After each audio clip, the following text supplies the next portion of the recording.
अस्सलाम वालेकुम रहमतुल्लाहि व बरकातहू। दोस्तों, आज हम कुवैत की कुछ बड़ी और अहम खबरें जो आ रही हैं वो आप दोस्तों के साथ शेयर करने वाले हैं। तो अगर आप कुवैत में रहते हैं, कुवैत के हालात वाक़यात से बाखबर रहना चाहते हैं तो इस वीडियो को आप शुरू से लेकर आखिर तक जरूर देखें। दोस्तों, वीडियो पसंद आए लाइक और शेयर जरूर करें। चलिए अभी बढ़ते हैं अपडेट की तरफ।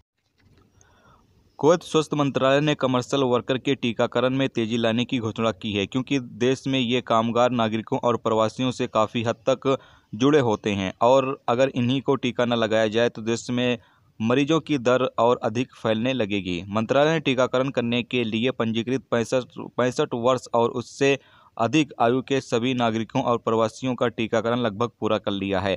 आने वाले दिनों में स्वास्थ्य मंत्रालय कोरोना वायरस के मरीजों की दर में कमी लाने के लिए व्यावसायिक गतिविधियों में श्रमिकों के टीकाकरण अभियान आयोजित करने की योजना बना रहा है। ये अभियान उम्मीद है कि कर्फ्यू की मियाद के दौरान या इसके समाप्त होने के तुरंत बाद शुरू किया जाएगा।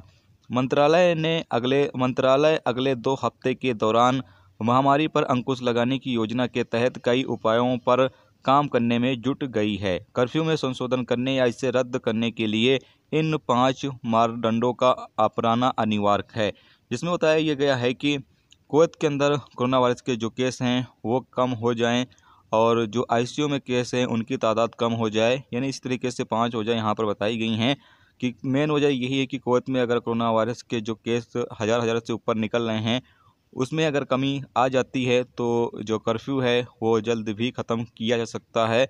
और आगे ये बताया गया है कि बहुत ही जल्द जो कमर्शियल वर्कर्स हैं उनके टीकाकरण के लिए अभियान चलाया जाएगा, यानी कि उनके जहां पर वो रहते हैं वहां जाकर उनको टीका लगाया जाएगा। ये अभियान हो सकता है कर्फ्यू के दौरान भी शुरू हो सकता है या कर्फ्यू के बाद भी ये अभियान शुरू किया जा सकता है, क्योंकि स्वास्थ्य मंत्रालय का कहना यह है कि जितना ज़्यादा वैक्सीन लोगों को लगाई जाएगी उतना ही कम खतरा कुवैत में कोरोना वायरस फैलने का होगा।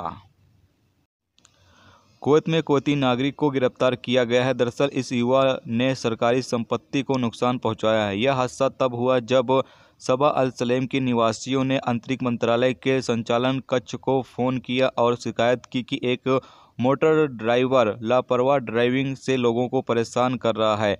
जब पुलिस घटनास्थल पर पहुंची तो पता चला कि युवा ड्रग्स लिए हुए था। उन्होंने उसे गिरफ्तार कर लिया, मगर युवा ने पुलिस के साथ झड़प की, यानी मारपीट की और गाड़ी की कांच की खिड़की तोड़ दी, जिससे युवा पर सरकारी संपत्ति के नुकसान के धारे लगाए जाएंगे।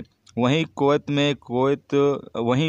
में लगे कर्फ्यू के दौरान फार्मेसी एसोसिएशन में कोई बदलाव नहीं किया गया है। फार्मेसी जिस तरीके से कर्फ्यू से पहले काम कर रही थी उसी तरीके से अभी भी उनका काम जारी रहेगा, यानी कि अगर आपको कोई तकलीफ़ होती है तो आप फार्मेसी से दवा वगैरह जाकर ले सकते हैं। अगर कोई इमरजेंसी ज़्यादा पड़ जाती है और वो भी उसके लिए आपको परमिट हासिल करनी होगी, उसके बाद आप फार्मेसी जा सकते हैं या हॉस्पिटल जा सकते हैं। यानी कभी अल्लाह न करे कभी किसी के साथ कोई इमरजेंसी आए, लेकिन कभी अगर कोई इमरजेंसी आ जाती है तो उसके लिए आपको कर्फ्यू परमिट हासिल करना होगा, उसके बाद आप जाकर दवा ले सकते हैं।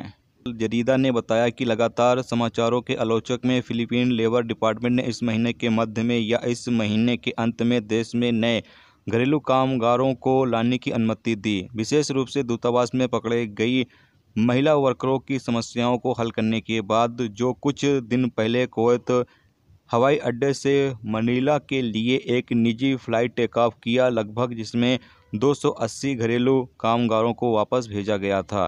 तो इस महीने के लास्ट तक मुमकिन है कि फिलीपींस से नए डोमेस्टिक वर्कर नए वीज़े पर आना स्टार्ट हो जाएंगे। इस बात की जो परमिशन है वो दी गई है। अल जरीदा रिपोर्ट के मुताबिक बताया गया है कि 261 पाकिस्तानी डॉक्टर्स और नर्स अगले यानी नेक्स्ट वीक कुवैत में आ रहे हैं। इनका एक बैच, एक पाकिस्तानी मेडिकल टीम कुवैत आ रही है, जो कुवैत में आकर काम करेगी डॉक्टर और नर्स वगैरह का।